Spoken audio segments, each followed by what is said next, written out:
Can there be an Islamic science? The answer to this question, in my opinion, is simple. No, there cannot be an Islamic science of the physical world. An attempt to create and represent wasat effort is in a way discredit to Islam.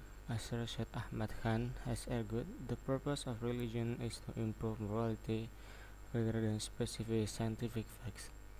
Islamic science, I shall now try to show why it is futile to try and create a new physical science based on religious principles. First, Islamic science does not exist. All effort to make an Islamic science have failed. Modern science, on the other hand, has a definite and palpable existence. Without it, factories could not produce, armies could not fight, and disease could not be combated. It enables a person picture to be received instantly thousands of miles away, jet aircraft to traverse continents, defective heart to be reminded mechanically, and new genetic varieties of plants and animals to be created in the laboratory. In industrial society, science dictates the life of individuals, forms from the worldview and habit of thought, and enters even into human relationship. Some of this is to be deplored, and some to be welcomed. But none can deny that the power of modern science is real and enormous.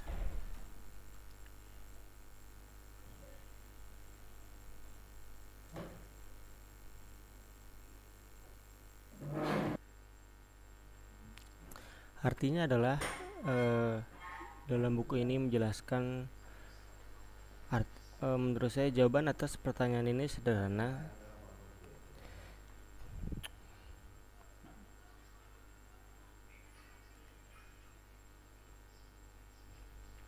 Di dalam buku ini dijelaskan tentang apakah adanya ilmu pengetahuan Islam. Dan buku ini menjawab bahwasanya itu tidak ada dan tidak mungkin ada ilmu pengetahuan Islam tentang dunia fisik atau tentang sains. Dan upaya untuk menciptakan uh, uh, Islamic science itu seperti merupakan usaha yang sia-sia dan sama sekali bukan suatu penghinaan terhadap Islam. Seperti yang dikatakan atau dikemukakan oleh Sir Syekh Ahmad Khan, tujuan agama adalah tentunya untuk meningkatkan moralitas, bukan untuk menentukan fakta-fakta ilmiah. Lalu bagaimana dengan sains Islam? Sekarang di buku ini akan mencoba untuk menunjukkan mengapa untuk menciptakan ilmu fisika itu sia-sia. Seperti baru berdasarkan prinsip-prinsip agama. Yang pertama adalah karena ilmu pengetahuan Islam itu tidak semua ada. Semua upaya untuk menciptakan ilmu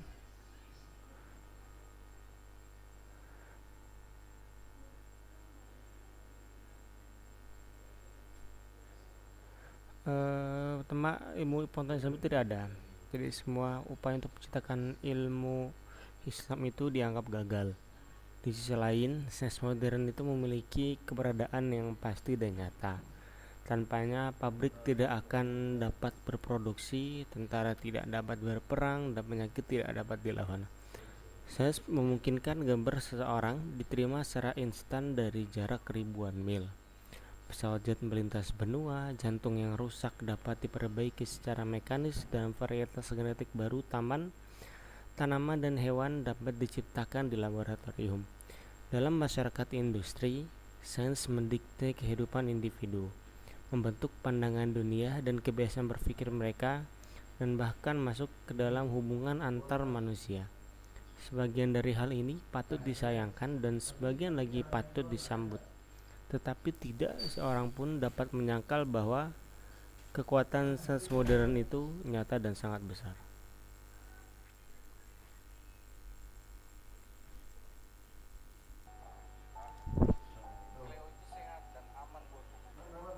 As for Islamic science, although impassioned argument for why it should exist have been around for some decades now, and although numerous international conferences have been devoted to the subject, the effort to create a science endowed with a new epistemology have uniformly failed. This strongly suggests that there was little substantive content in this discussion. To acknowledge Islamic science has not led to the building of a single machine or instrument, the scientist of any new chemical compound or drug, the design of a new experiment, or the discovery of some hitherto unknown, testable physical fact. Instead, the practitioners of Islamic science have directed their inquiry towards issues which lie outside the domain of ordinary science. This include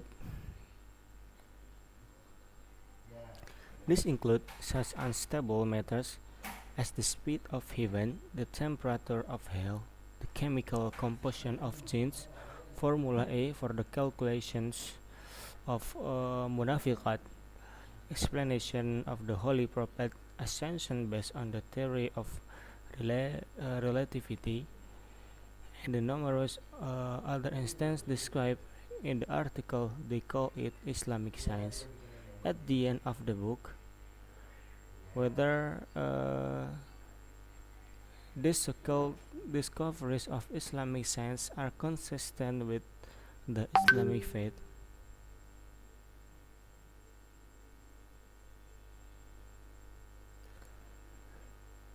whether the so-called discoveries of Islamic science are consistent with the Islamic faith is highly questionable. As for meeting the criteria of scientific theorists, they most certainly do not to fulfill this. Harapun ilmu pengetahuan Islam, meskipun argumen-argumen yang penuh semangat tentang mengapa ilmu ini harus ada setelah beberapa dekade, dan meskipun banyak konferensi internasional telah membahas subjek ini, upaya untuk menciptakan ilmu pengetahuan yang diberkahi dengan epistemologi baru secara seragam telah gagal. Hal ini menunjukkan dengan jelas bahwa hanya sedikit isi substansif dalam diskusi-diskusi tersebut. Sepengetahuan dari buku ini, ilmu pengetahuan Islam belum menghasilkan pembuatan satupun mesin atau instrumen, sintesis senyawa kimia baru, atau obat-obatan, rancangan eksperimen baru, atau penemuan fakta fisika yang dapat diuji dan belum diketahui sebelumnya. Sebaiknya para praktisi ilmu pengetahuan Islam telah mengajarkan penyelidikan mereka pada isu-isu yang berada di luar ranah ilmu pengetahuan biasa.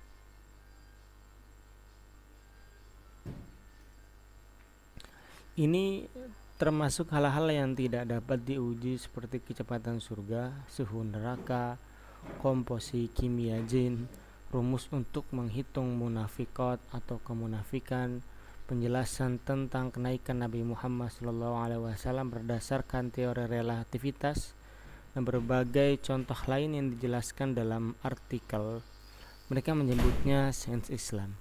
Di akhir buku ini, apakah penemuan-penemuan yang disebut sains Islam ini sesuai dengan ajaran Islam sangatlah diragukan. Adapun untuk memenuhi kriteria teori ilmiah, mereka jelas tidak memenuhinya.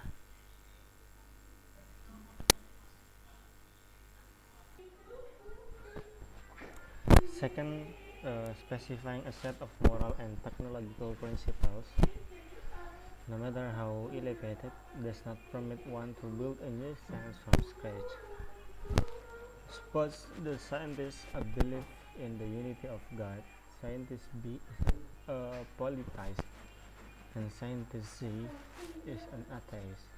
Let's say that their field of research is the physics of elementary particles, a highly sophisticated and mathematical field in which There are a large number of theoretical constructs.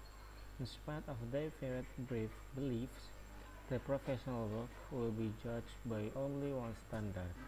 Does it or does it not meet the challenge of experiment? I have already quoted the example of Abdus Salam and Stephen Weinberg, two physicists who shared the 100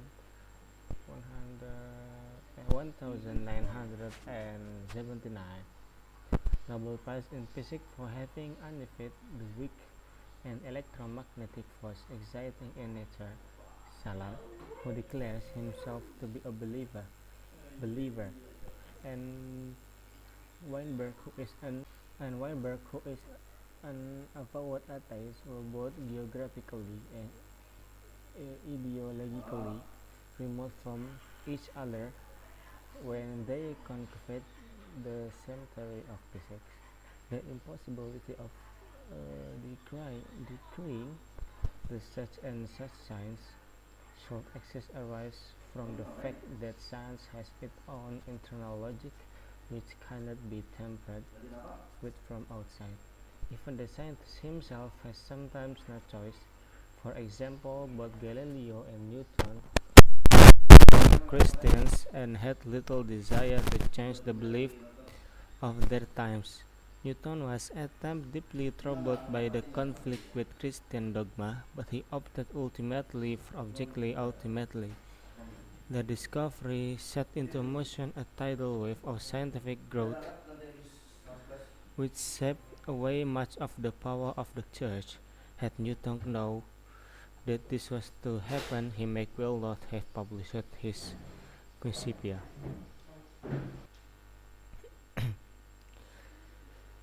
In spite of being provided with ideological principle and clear political motivation, and in spite of numerous attempts, it has proved impossible to define what Islamic science ought to be in practical terms. Consider, for example, the fact that Islamization of science education was in general zealous, became a goal which was repeatedly stated and implies that numerous learned bodies were constituted and countless meeting held. But 11 years of trying led to pitifully little progress. What constitutes an Islamic science syllabus? To this day, there is no available answer, and advocate of Islamization of what discussions on the matter. How badly the exercise felt can be gauged from the fact that aside from concurrent assault against the theory of evolution, which has led its being altogether dropped from the intermediate and BSc biology courses in Pakistan. The essential content of science courses has not changed since 1977. But the damage it has caused to the structure and quality of science education is so enormous that years of patient contraction will be needed to achieve previous levels which in themselves were not very high.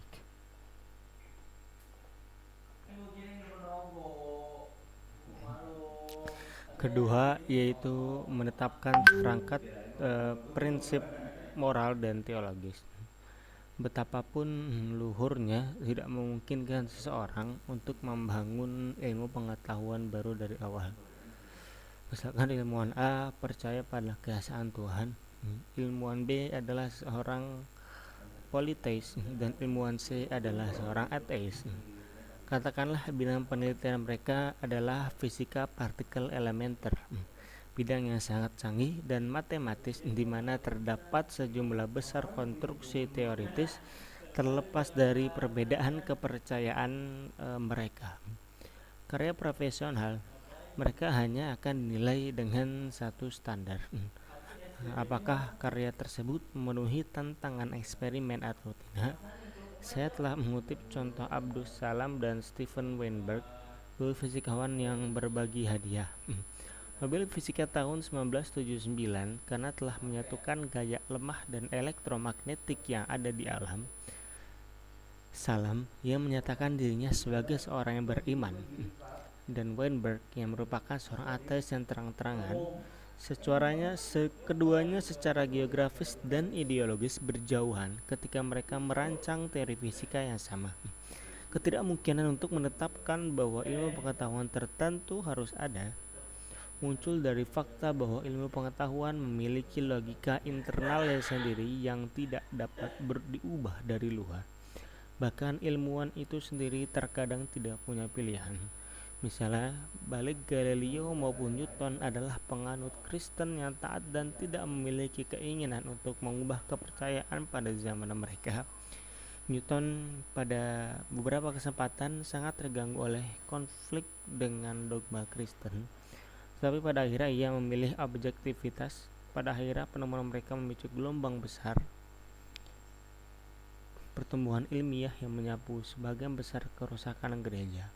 Seandainya Newton tahu bahwa ini akan terjadi, ia tidak akan menerbitkan Principianya. Meskipun telah dibekali dengan prinsip-prinsip ideologis dan motivasi politik yang jelas, dan meskipun telah dilakukan berbagai upaya, terbukti mustahil untuk mendefinisikan apa yang seharusnya menjadi ilmu pengetahuan Islam dalam praktiknya.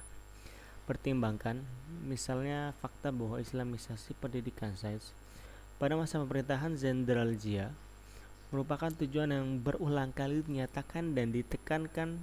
Banyak badan ilmiah terbentuk dan pertemuan yang tak terhitung jumlahnya diadakan. Namun 11 tahun upaya hanya menghasilkan sedikit kemajuan. Apa yang dimaksud dengan kurikulum sains yang diislamkan?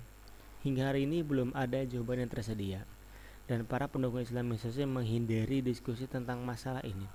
Seberapa buruk upaya tersebut gagal dapat diukur dari fakta bahwa selain serangan terkoordinasi terhadap teori evolusi yang menyebabkan teori tersebut sepenuhnya dihapus dari kurikulum biologi tingkat menengah dan sarjana di Pakistan, isi penting kurikulum sains tidak berubah sejak tahun 1977. Tetapi kerusakan yang ditimbulkan pada struktur dan kualitas pendidikan sains sangat besar sehingga bertahun-tahun kesabaran resident classroom will be needed and achievable level. Lanjut, it is interesting to recount some of the attempts made to Islamize science during the years of General Zia's rules. The first serious indication was a public declaration that all knowledge, including science, will shortly be made Islamic. This way in early 1982, when an important seminar on the Islamization of knowledge was held jointly by the International Islamic University in Islamabad and the US-based International Institute of Islamic Thought. It was inaugurated by General Zia.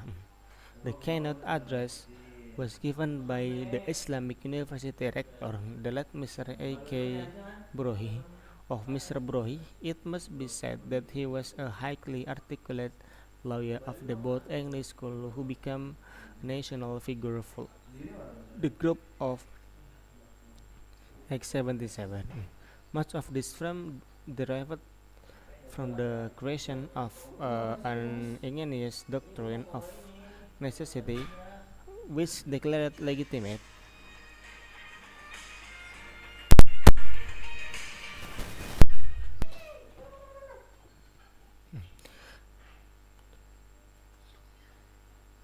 much of his film derived from the creation of an ingenious doctrine of necessity which declared legitimate and necessary the new military regime because it had moved in to save the country from anarchy and chaos. In recognition of his service to the military government, he was buried with full state honors in 87. In his speech, Mr. Brohi expressed like little sympathy for the dubious construction of contemporary thought that is reflected in science like physics and chemistry. The textbook used in the universities today were the particular object of his ire because they bear on the face of their page indelible imprint of the finding that have been recorded by some at least of the outstanding religious thinker like Darwin, Karl Marx.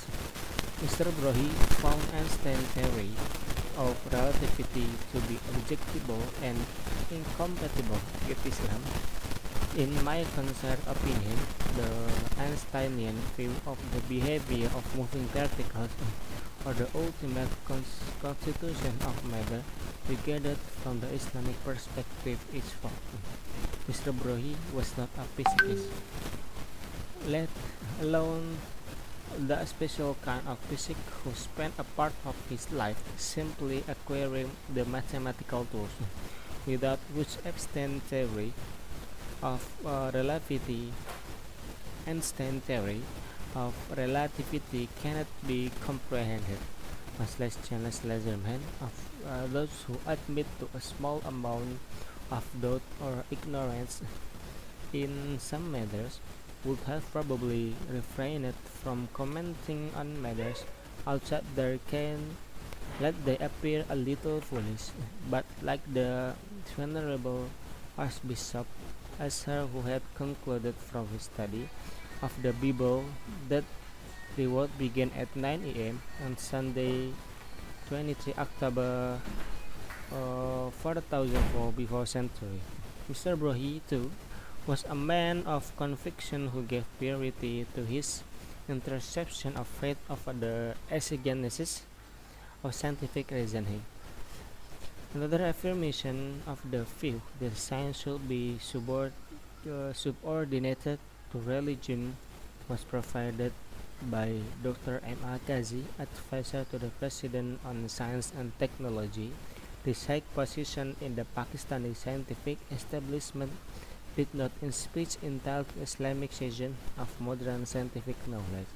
Dr. Kazi announced the imperative need to write new science textbook for all levels such that whenever we have to prove a scientific theory or principle on the basis of available information and arguments, we must provide an additional proof by quoting a relevant reference from Quran and Sunnah if the same is available.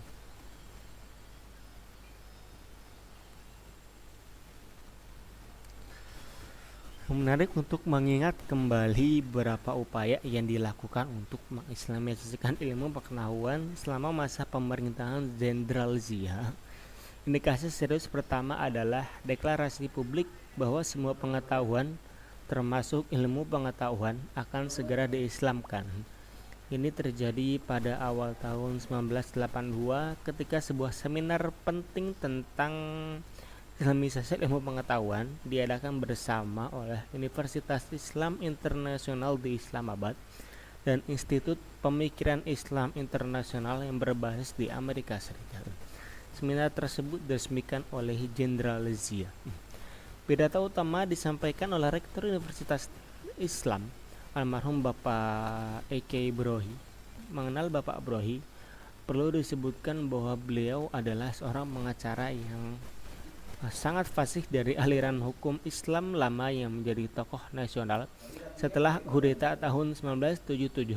Sebagian besar ketenarannya berasal dari penciptaan doktrin kebutuhan yang cerdik yang menyatakan rezim militer baru itu sah dan perlu karena telah turun tangan untuk menyelamatkan negaranya dari anarki dan kekacauan. Sebagai pengakuan atas dasarnya kepada pemerintah militer, beliau menanamkan dengan upacara kenegaraan tahun 1987. Dalam pidatonya, Bapak Brohi menyatakan sedikit simpati terhadap kontribusi yang meragukan dalam pemikiran kontemporer yang tercermin dalam ilmu pengetahuan seperti fisika dan kimia. Buku teks yang digunakan di universitas saat ini menjadi sasaran kemarahan karena pada halaman-halamannya terdapat jejak yang tak terhapuskan dari temuan yang telah dicatat oleh sebagian, setidaknya dari para pemikir yang luar biasa dan tidak religius seperti Darwin, Freud, Karl Marx. Bapak Brohi menganggap teori relativitas Einstein tidak dapat diterima dan tidak sesuai dengan Islam.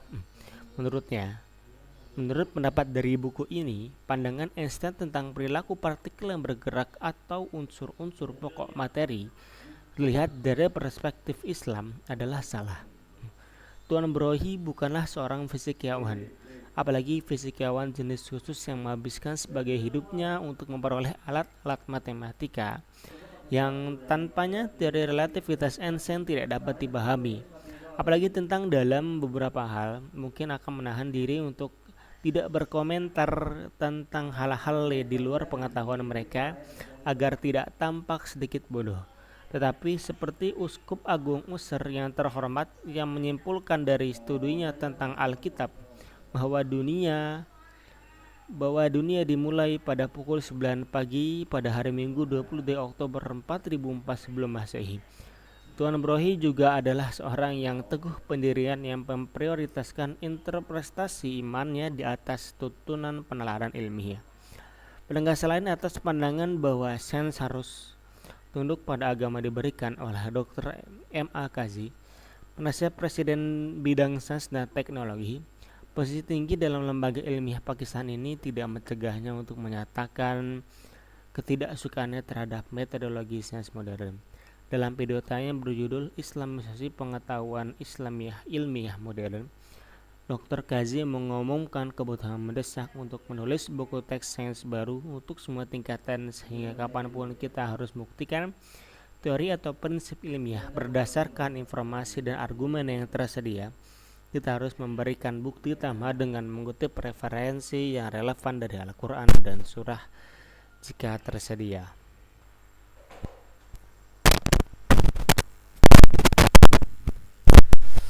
Of course, the fact that past effort to define Islamic science have failed is unlikely to deter the real determined. For them, the moral is simply that they will have to look harder. The adoption in 91 of the fundamentalist inspired Sharia bill in Pakistan, which call for the complete Islamization of education, is certain to lead to a renewed quest. The third, there has never exist and still does not exist a definition of Islamic science which is acceptable to all Muslims. Long before the advent of modern science, there had been several disagreements among Muslims of what that constitutes legitimate science. Rationalists such as Ibn Sina, Ibn al-Haytham, and Ibn Rus were locked in conflict with members of the Ash'arite school. It is fortunate for Muslim science that the Orthodox did not hold political power of several countries, and thus could not prevail over rationalism. Had it been otherwise, there would have been no golden age of Islamic scientific achievement. In the present age, sectarian problems are at least as serious as they were in the past. Add to this the complement of national disputes between different Muslim states. Iran, for example, has boycotted a meeting on Islamic science in recent years. In this circumstance, a consensus on the nature of Islamic science is close to impossible. Issues of hypothetical Islamic technology are no less difficult than those of Islamic science. Utopian like Sayyid Hussein Nasr would have us believe that Muslims in past countries, although they were quite capable of it, never made complicated machine or guns because this would have upset the delicate balance between man and nature and have reduced the spiritual quality of his existence. Even if this were true, and I think it more than just doubtful, such an aesthetic view and sense is unlikely to be acceptable to the majority of Muslims today who want complicated machines of very short and weapons of the most sophisticated kind. It is also not a priori obvious that advanced technology would be used by Muslim states in a manner very different from that by non-Muslim states. Indeed, it must be considered extremely fortunate for Muslims as a whole that neither Iran nor Iraq possessed nuclear weapons during the course of the conflict. Jauh sebelum munculnya ilmu pengetahuan modern, telah terjadi perselisihan sengit di antara umat Islam mengenai apa yang dianggap sebagai ilmu pengetahuan yang sah. Para rasionalis seperti Ibnu Sina, Ibnu Al-Haytham, dan Ibnu Rushd terlibat konflik dengan anggota mazhab Asy'ariyah. Beruntung bagi ilmu pengetahuan Muslim bahwa kaum ortodoks tidak memegang kekuasaan politik selama beberapa abad, dan dengan demikian tidak dapat mengalahkan rasionalisme. Seandainya sebaliknya, tidak akan ada zaman kemasan pencapaian ilmiah Islam. Di zaman sekarang, masalah sektarian setidaknya sama serius seperti di masa lalu, ditambah lagi dengan kerumitan perselisihan nasional antara berbagai negara Muslim. Iran misalnya telah memboikot semua pertemuan ilmu pengetahuan Islam dalam beberapa tahun terakhir. Dalam keadaan seperti ini, konsensus tentang hakikat ilmu pengetahuan Islam hampir mustahil tercapai. Isu-isu teknologi Islam hipotesis tidak kalah rumitnya dengan isu-isu Islam. Para utopia seperti Syed Hussein Nasr ingin kita percaya bahwa umat Muslim di abad-abad sebelumnya, meskipun mereka cukup mampu, tidak pernah membuat mesin atau senjata yang rumit, karena hal ini akan mengganggu keseimbangan yang rapuh antara manusia dan alam, dan akan mengurangi kualitas spiritual keberadaannya. Bahkan jika ini benar-benar, dan buku ini pikir ini lebih dari sekedar diragukan, pandangan skeptis tentang sains seperti itu mungkin besar tidak akan diterima oleh mayoritas umat Muslim saat ini yang menginginkan mesin-mesin rumit dari segala jenis dan senjata-senjata paling canggih.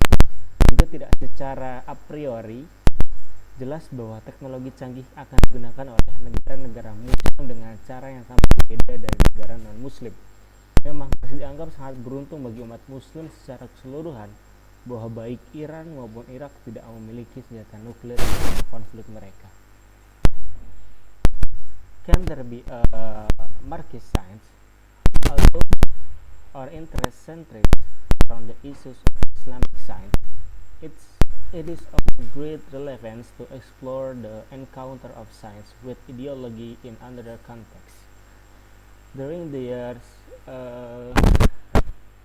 1930 and 1960, the philosophy of Marxism inspired a large number of Soviet, as well as some Western, scientists to seek a science of the physical world whose epistemology would be based on dialectical materialism. With dialectics of nature and Lenin's thesis on materialism and empirio-criticism, they sought to bring into existence a Marxist science which would be distinct from and superior to the bourgeois science practiced in capitalist society. Dutifully looking for antithesis, and synthesis, they applied the filter of ideological conformity to areas of the physical science as diverse as quantum mechanics, relativity, and genetics.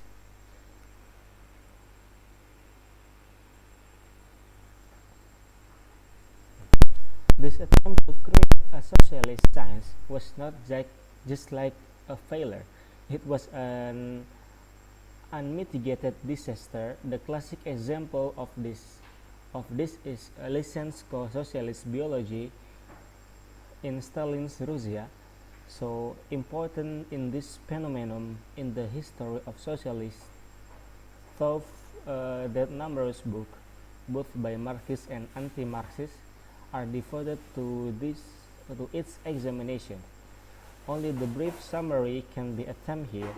Lysenko, a plant breeder of peasant origin, appeared on the scene of Soviet biology in the earlier 1960s, 1930s, and set about challenging the work of the academic genetics, who almost uniformly belong to the privileged classes, because licensio scientific claims were carved in the language of class struggle and dialectic.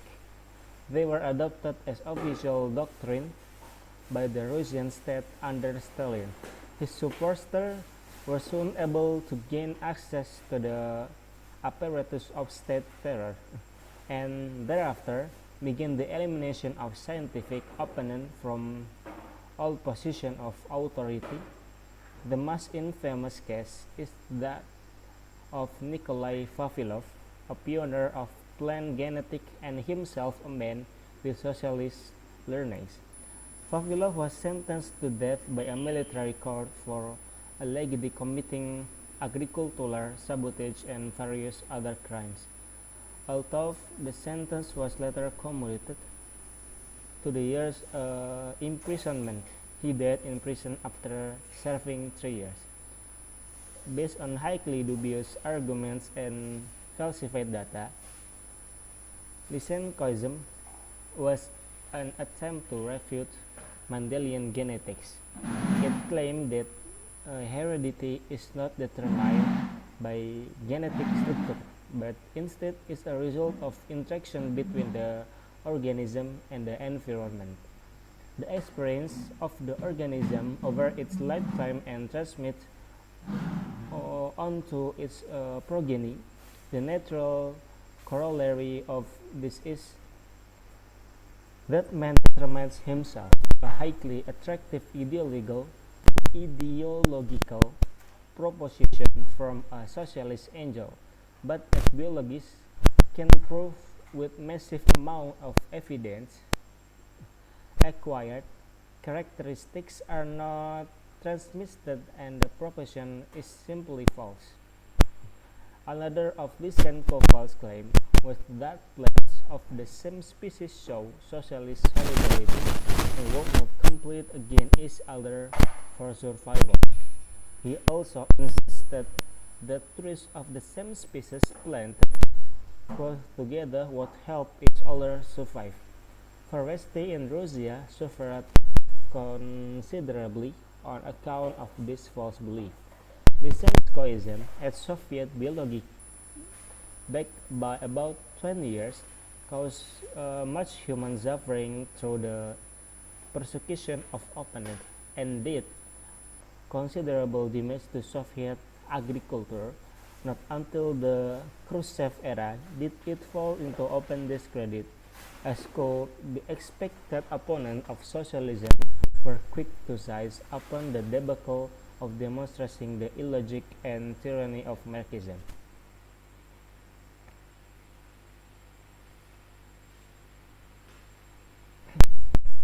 The reaction socialists to Lysenkoism were varied.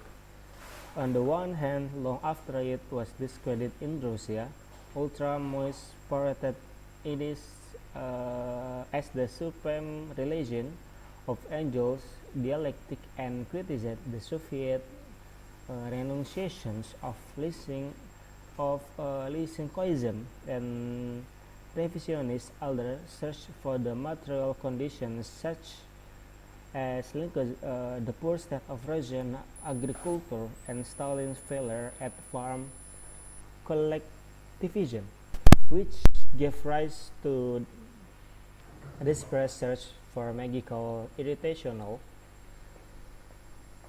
solutions such as Lincolnism. Still others dismissed it as the case of an ambitious and opportunity individual.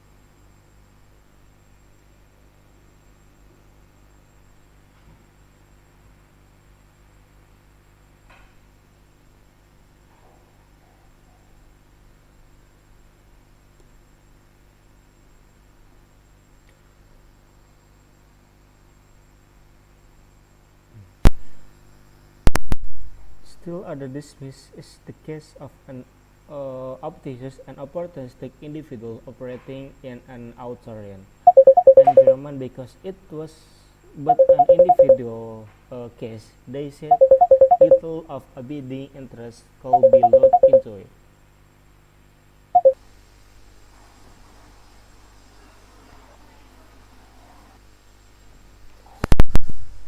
Jika ada sains magis, meskipun minat kita berpusat pada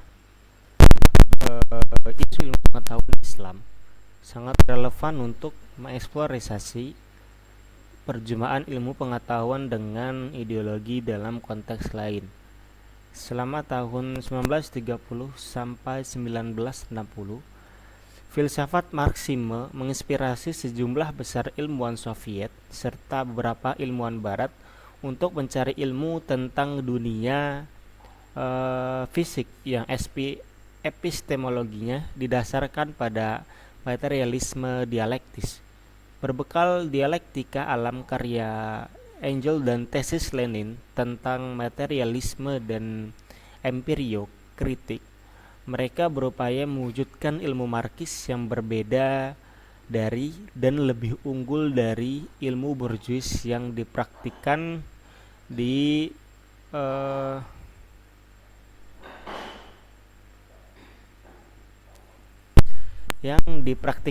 masyarakat kapitalis.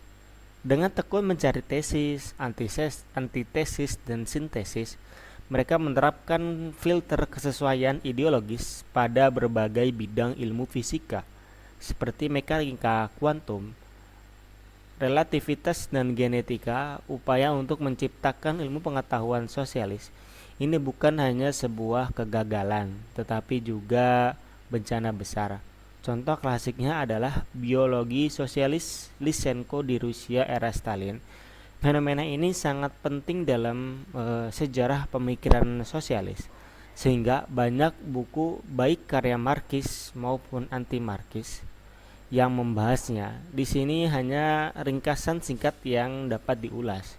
Lysenko seorang ahli pemuliaan tanaman yang berasal dari kalangan petani, muncul di kancah biologi Soviet pada awal tahun 1930-an dan mulai menantang karya para ahli genetika akademis yang hampir semuanya berasal dari kelas istimewa. Karena klaim ilmiah Lysenko diungkapkan dalam bahasa perjuangan kelas dan dialektika, klaim tersebut diadopsi sebagai doktrin resmi oleh negara Rusia di bawah Stalin. Para pendukungnya segera dapat mengakses aparat teror negara dan setelah itu mulai menyingkirkan lawan-lawan ilmiah dari semua posisi kekuasaan.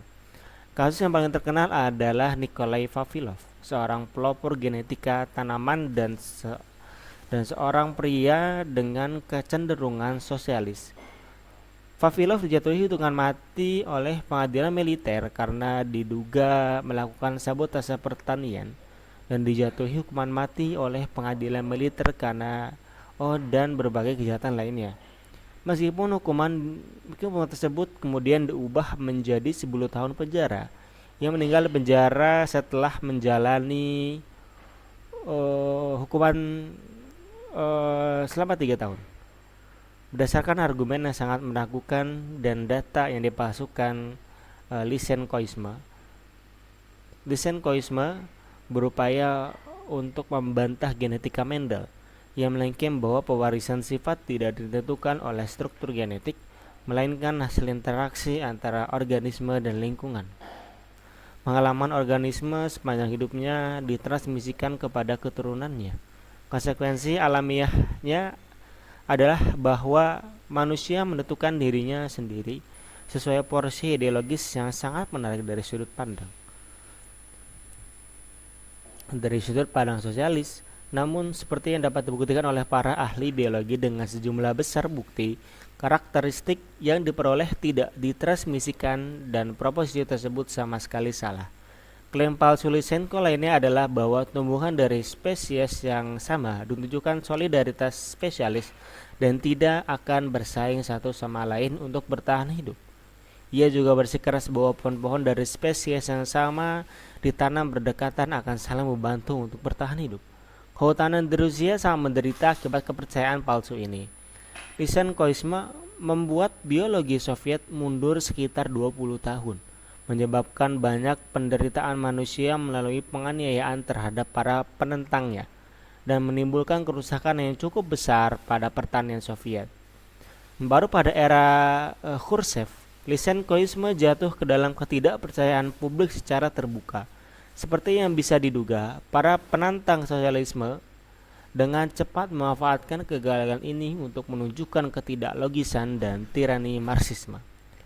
Reaksi kaum sosialis terhadap Lysenkoisme beragam. Di satu sisi, jauh setelah Lysenkoisme didiskreditkan di Rusia, kaum Mois-Uta mengulanginya sebagai perwujudan tertinggi dari dialektika Engels dan mengkritik penolakan Soviet terhadap Lysenkoisme sebagai revisionis. Yang lain mencari kondisi material seperti kondisi pertahanan Rusia yang buruk dan kegagalan Stalin dalam kolektivitas pertanian yang memunculkan pencarian putus asa akan solusi magis dan irasional seperti Lysenkoisme. Yang lain bagi menolaknya dengan alasan individu yang ambisius dan oportunitisnya beroperasi dalam otoritarisme.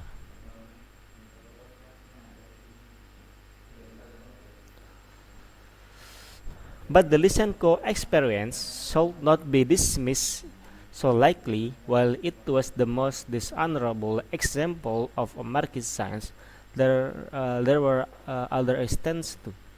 The probabilistic nature of quantum mechanics and the philosophical implication of Einstein theory of relativity made both of them ideologically suspect in Stalin Russia. It was feared by party ideologists that the quantum mechanical indeterminacy of the physical world will spill over into the world of politics and perhaps go against the deterministic evolution of societies advocated by Marx. Similarly,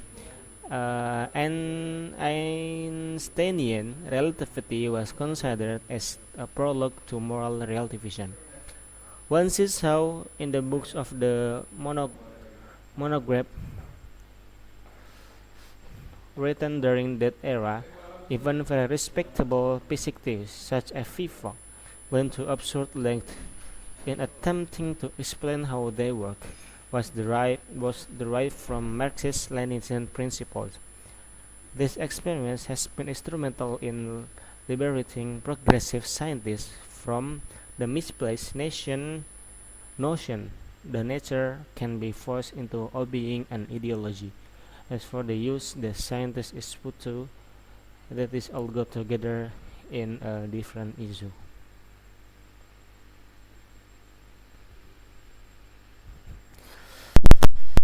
Namun, pengalaman Lysenko tidak boleh diabaikan begitu saja. Meskipun itu adalah contoh paling memalukan dari ilmu pengetahuan Marxis, ada contoh lain juga. Sifat probabilistik mekanika kuantum dan implikasi filosofis dari teori relativitas Einstein membuat keduanya dicurigai secara ideologis di Rusia era Stalin.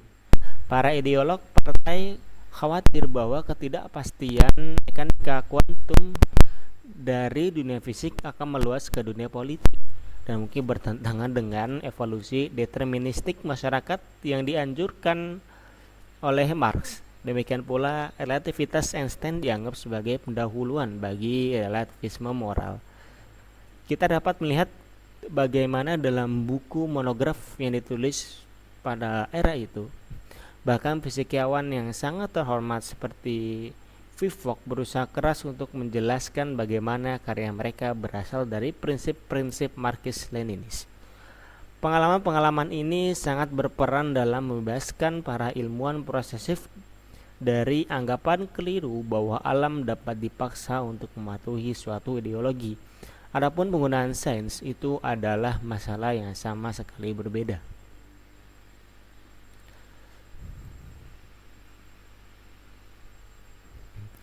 And what of a third world science?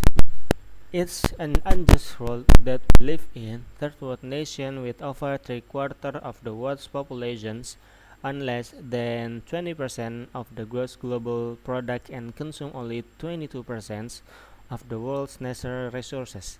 An American on the average consumes 1,000 times more energy than an African. Developing nations produce four times more non-renewable raw materials than they consume, thus exhausting their own soil for the benefit of for for foreign clients. Their dependence upon the industrialized countries pervades every aspect of their existence.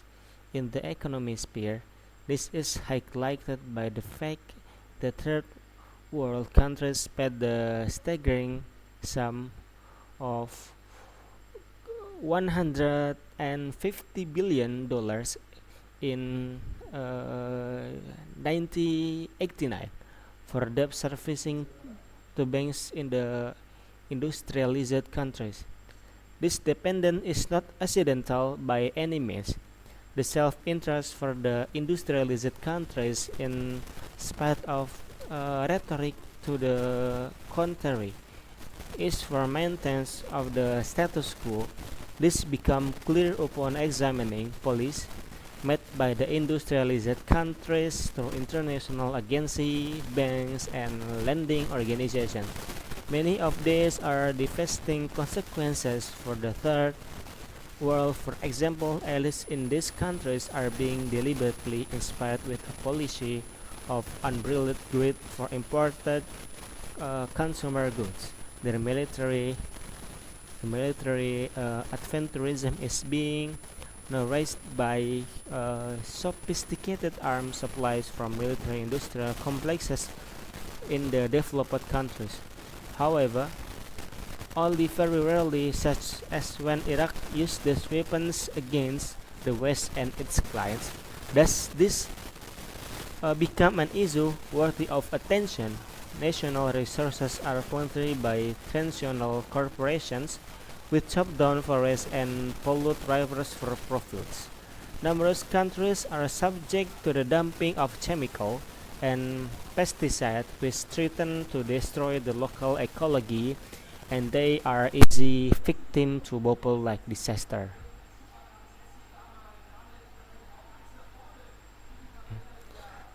And for all this reason, I believe that third world science, regarded as a quest for a new epistemology for science, is an illegitimate concept which is nothing but a waste of time, and whose pursuit can only serve to accelerate the backwardness, poverty, and ecological destruction of the third world.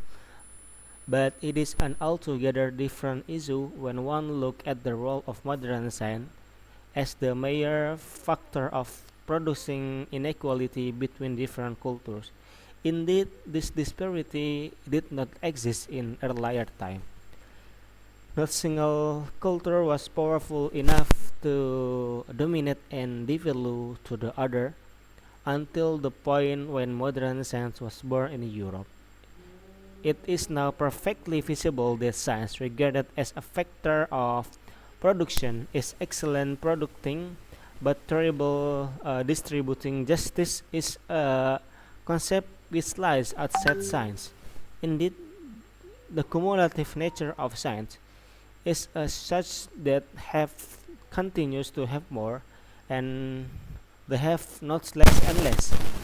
This makes it imperative to bring about a conscious intervention in terms of which the part of humanity which does possess science help those parts which do not. For the developing countries, it is necessary that the tool of science be mastered, not abandoned.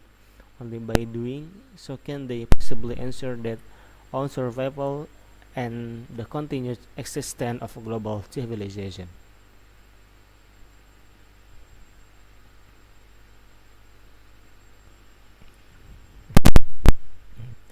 Lalu bagaimana dengan sains di negara dunia ketiga?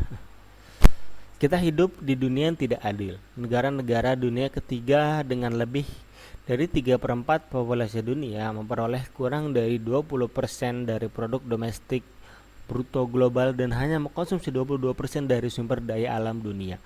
Rata-rata orang Amerika mengkonsumsi energi 1000 kali lebih banyak daripada orang Afrika.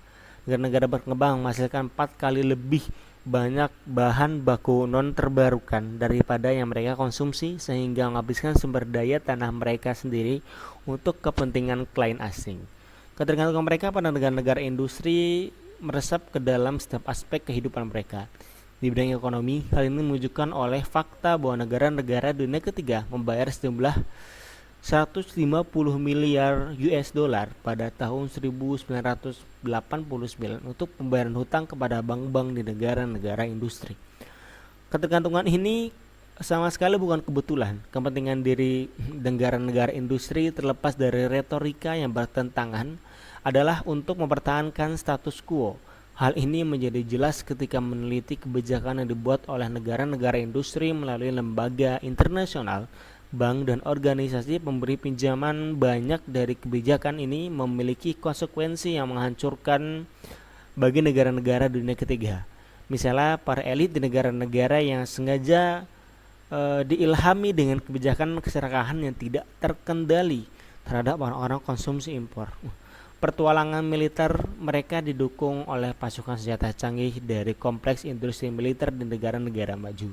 Namun hanya sangat jarang, seperti ketika Irak menggunakan senjata-senjata ini terhadap Barat dan sekutunya. Hal ini menjadi isu yang layak mendapat perhatian. Sumber daya nasional dijarah oleh perusahaan transnasional yang menebang hutan dan mencemari sungai, dijarah demi keuntungan. Banyak negara menjadi sasaran pembuangan bahan kimia dan pestisida yang mengancam untuk menghancurkan ekologi lokal dan mereka mudah menjadi korban bencana seperti Bhopal.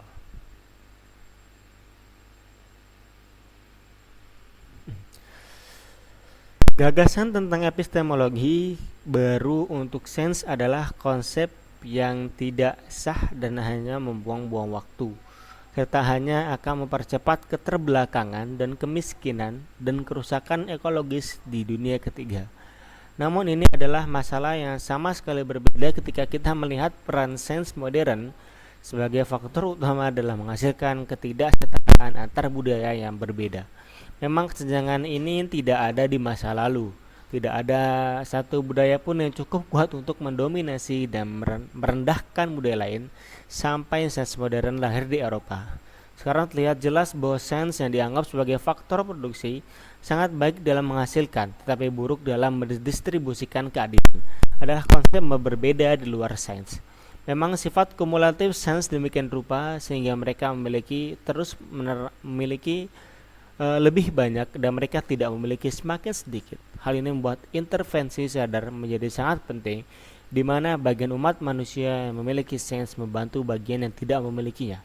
Bagi negara-negara yang berkembang, penting untuk menguasai alat-alat sains, bukan meninggalnya. Hanya dengan melakukan hal itu, mereka dapat memastikan kelangsungan hidup mereka sendiri dan keberlanjutan peradaban global.